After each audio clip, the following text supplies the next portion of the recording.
Hello, hello, hello, and welcome to episode 304 of Prog Review. And if you haven't read the title or description, I'm talking about the reissued expanded edition of NerveNet by Brian Eno. Oh, Brian Eno, NerveNet. Cast your mind back. Can you? Can you cast your mind back? I can. I can cast your mind back to NerveNet. See, NerveNet. This is the 1992 edition. So what's the big idea, Darren? What's the big idea?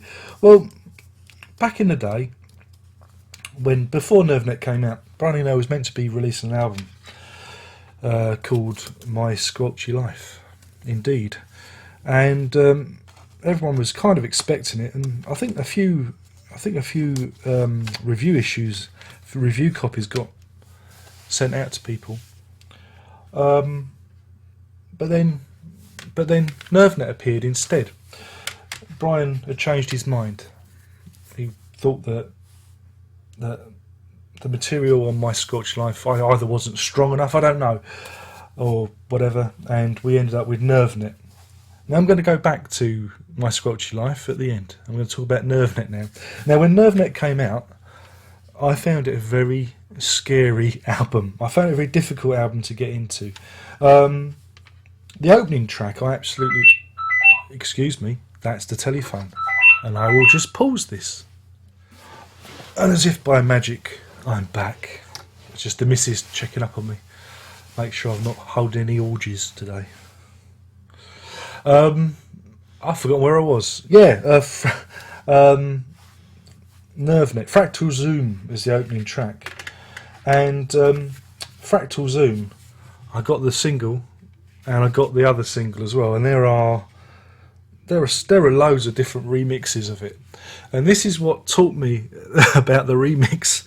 It educated me about the various different ways you can, make a song different and stuff. Very articulate. So yeah, Fractal Zoom has always been a big favourite of mine. But some of the other stuff, like Wireshock and Pierre in Mist, and actually the majority of the album, except for the Choke, which I really like, and Ali Click's another good fun one. Got the CD single for that. Again, that's got a few remixes on it as well, 6 different remixes. It was. I found it a very difficult album to get into at the time. If you remember, this was 1992. I was merely, I don't know, how old was I? 20? I was 21. I was 21 years old. And my musical taste hadn't broadened out as such. So some of it I found very, very hard to get into. Took me a while. And again, this is a very futuristic album. I mean, only fell off the chair then. This is a very futuristic album. I love it because he calls the track list the tune stack. It's like almost something that you'd find in the Chris Morris thing, or Nathan Barley or something, or Black Mirror, something like that. So yeah, I mean, it was a very futuristic album. It still is. It sounds very fresh today, some of it. And so that's why it was very interesting to get this reissue, because of course I've got into it. But we've got to talk about My Squelchy Life, or should I talk a bit more about NerveNet? See, NerveNet, there are two forces at play. I felt there's the kind of standard Brian Eno type thing, the Royal, the Choke, Ali Click, and Fractal Zoom. Those tracks are fairly Eno-esque in their outlook, and you can see where they've come from, especially with Eno's work with U2. You can understand where they got to. But some of the other stuff is very, very, very, very experimental, quite experimental for Eno, and quite unlike anything he'd done. I mean, the previous album he'd been involved in was with what's his face, Cage. I've gone a brain fart. What was it called? It was called Wrong Way Up. John Cale, that's it. Cage. Where'd that come from? John Cale, that's right. That's me associating, you see. I'm thinking something else. Wrong Way Up. And that was a very light and poppy outfit compared to this. So again, going from Wrong Way Up to Nervenet was a complete culture shock for me. But it was one of the first albums I really had to work at listening to. I didn't condemn it. I know a lot of you go, oh, I've had people say, oh, you can't condemn a record on the first listen. I don't condemn a record on the first listen. If I don't get it on the first listen, I listen to it again, and I give things more than one listen. I don't just go, oh, that's rubbish. Even if it's Dream Theater, I force myself to, at least play it twice. You can't appraise it on 2 listens. I can't win. But no, it's something that I had to work at. But there was this other album, My Squelchy Life, and like I said, there must have been press versions of it, like preview or review versions of it out there, because track listings did appear. But more interestingly enough, Eno was leaking out these songs. The first lot of them came on this here box set. This is the Eno vocal box set, and there are 1, 2, 3, 4, 5 tracks from My Squelchy Life on this box set. Email.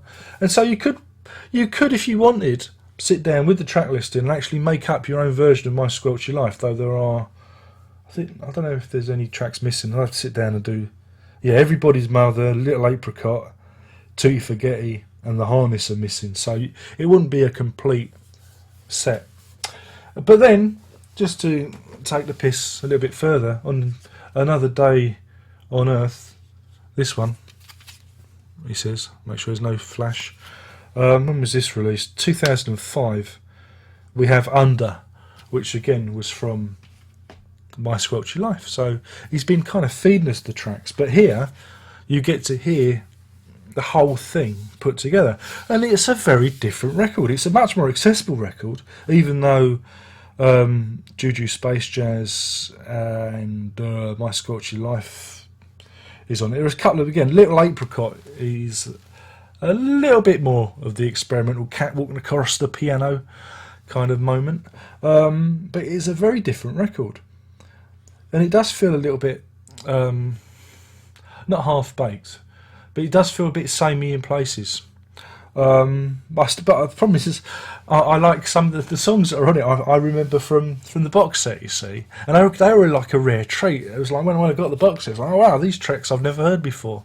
And so when you get something that that are a bit of a rarity, you kind of hold them closer to you than you normally would, even if they are a little bit half baked, and if they're a little bit underdone. But yeah, I mean, My Squelchy Life is completely blooming different to Nervenet. Nervenet is like really futuristic and looking forward, and and you can hear where music was kind of going. That makes sense. Music at that time was very odd. We were seeing the demise of guitar music, and there was like a lot of dance music, but this was a different kind of take on that kind of culture, and kind of pointed towards what was to come.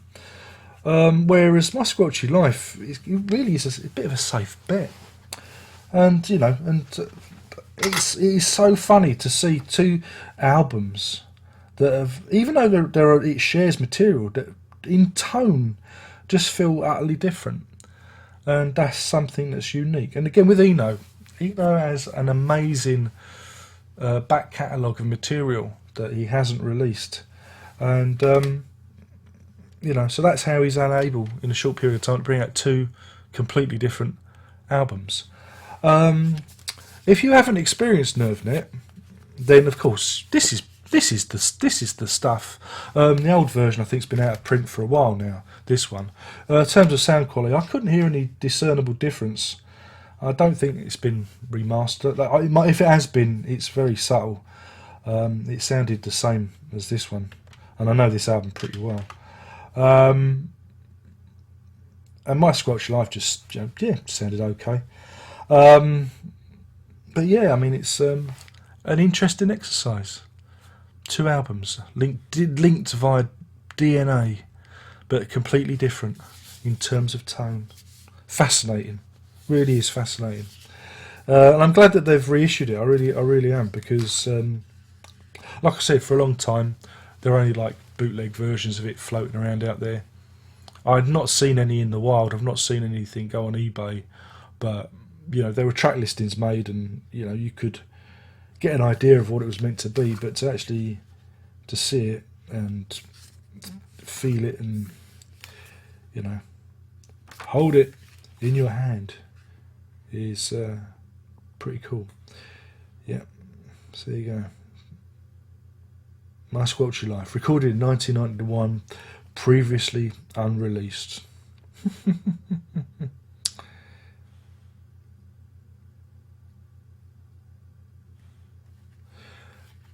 So there you go. And of course, all you Fripp fans, Mr. Fripp appears on NerveNet. He does some interesting stuff.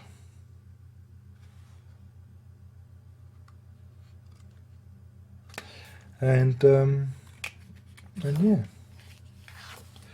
that's it. Oh, I've got to give it a rating, haven't I? Well, Nerve Night was always a very strong and interesting album, and now you get even more. I mean, again, for a reissue, you can't complain. So, I'm going to give it 5 wire shocks out of 5. That's 5 wire shocks out of 5. But then I'm totally and utterly biased. But as a package, it's fantastic. If you don't have this, you get NerveNet and a little bit more, and that's rare. That's rare these days. You do get 2 albums for the price of 1. Again, there's some other Eno reissues out there from that period, which I've got on the wish list. I do own the old versions, but hey, you can never have enough. You can never have enough of the same thing, can you? Anyway, that's that. My name's been Darren Locke. I've been talking about I've got NerveNet crazy by Brian Eno, and this version was very graciously gifted to me. Thanks to the legendary wish list. Thank you very much. And that's it. Only one more thing to say.